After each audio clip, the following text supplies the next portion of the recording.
Hello everyone, మీ baby ఇలా ఫుడ్ని enjoy చేస్తూ తినట్లేదా? అయితే ఈ రెసిపీ తప్పకుండా ట్రై చేయండి. ఈ రెసిపీ నేమ్ వచ్చేసి క్యారెట్ పోహా రెసిపీ.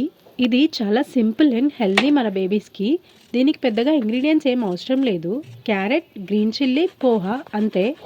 క్యారెట్ని నీట్గా పీల్ తీసుకున్న తర్వాత ఇలా తురుముకొని పచ్చిమిర్చి కూడా సన్నగా తరగాలి. తర్వాత ఇలా ప్యాన్లో ఆయిల్ వేసుకొని పోపు దినుసులు వేసుకోవాలి. పోపు దినుసులు అయితే కంప్లీట్గా ఆప్షనల్. ఒకవేళ మీ బేబీ తినలేదు అనుకుంటే మీరు జీరా వేసుకోండి. మా బ్రేక్ఫాస్ట్కి కూడా మేము ఇదే తింటాం కాబట్టి నేనైతే పోపు దినుసులే యూజ్ చేశాను. పచ్చిమిర్చి వేగిన తర్వాత మనం తురుముకున్న క్యారెట్ని ఇందులో వేసి కాసేపు ఫ్రై చేసుకోవాలి. ఈలోపు ఒక బౌల్లో వాటర్ తీసుకొని ఇలా పోహానైతే అందులో వేసి ఒక 2 మినిట్స్ నానబెట్టుకోవాలి.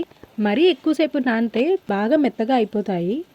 మీ బేబీస్ ఒకవేళ 1 ఇయర్ లోపే అయితే కొంచెం ఎక్కువసేపే ఉండనివ్వండి. సాఫ్ట్గా అవుతుంది, వాళ్ళకు కూడా తినడానికి ఈజీ అవుతుంది.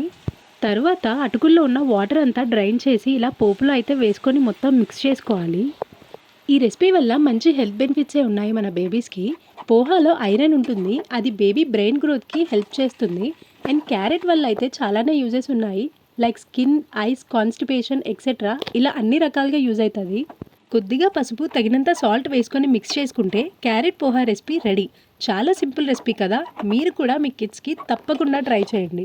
ఎలాంటి ఫుడ్ రెఫ్యూజల్స్ లేకుండా మీ పిల్లలు కూడా మంచిగా ఎంజాయ్ చేస్తారు. Hope you all like the video. Subscribe.